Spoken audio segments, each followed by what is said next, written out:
The Supreme Court in Colorado has ruled former President Donald Trump ineligible to appear on the presidential primary ballot.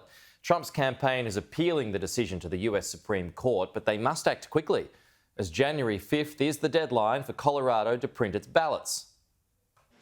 With less than a month until the first votes are cast, the gloves are off and the candidates are swinging. New Hampshire can't afford Nikki high-tax Haley. A Trump-aligned super PAC going after former UN Ambassador Nikki Haley in a new TV ad airing in New Hampshire. That's the sound of us surging, because now Donald Trump's running an ad against me. And we'll be happy to take it. But frontrunner Donald Trump isn't just battling his opponents. He's also fighting to stay on the ballot after the state of Colorado kicked him off. The Colorado Supreme Court has determined that Donald Trump did engage in insurrection and that his actions have disqualified him from being president. The ruling sending shockwaves through the campaign trail. They say he's a danger to democracy, when in fact it is decisions like this that pose the greatest risk of all time to our democracy. In the past, Trump has used his legal troubles to rally his supporters, but it remains to be seen how this will impact voters. I certainly don't want to support a candidate that is not going to be able to be on the ballot. I'm very disappointed. I think it should be a people's choice. Similar lawsuits in other states could spell trouble for the Trump campaign, but even his opponents are backing Trump's right to be on the ballot. I would, from Colorado's GOP primary, withdraw from that name and require every other Republican in this race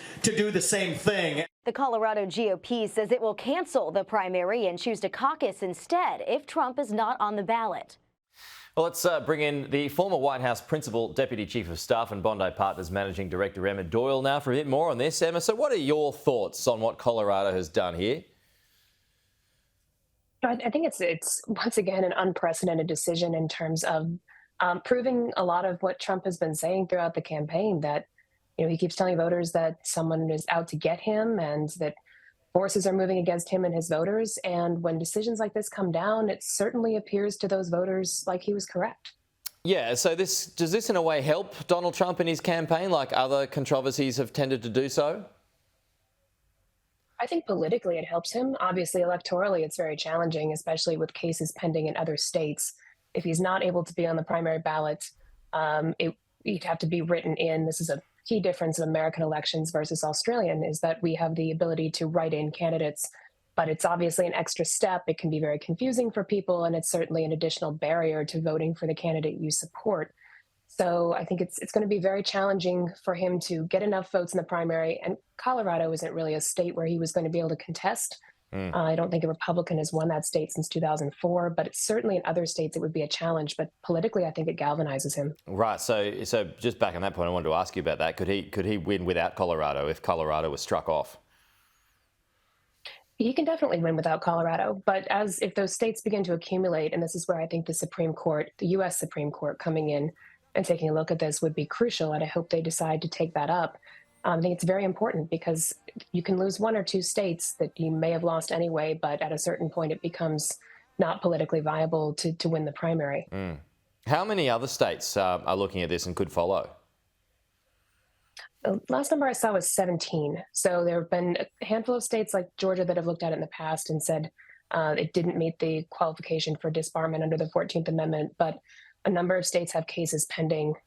So it would be something I think the Supreme Court should definitely take a look at. It's very important to the outcome of the election. So is that what we do now? We wait for what the Supreme Court decides to do? Unfortunately, we do, but it is a very tight timeline for turnaround, whether or not they'll decide to take it up. And they have a couple of other Trump-related issues pending. So I'm hopeful that they will decide to move quickly, but I'm sure they're looking at it with the same lens. Does someone like Nikki Haley, we saw in the previous package that she's dining out on any controversy that affects Donald Trump at the moment, but does she come out well from this?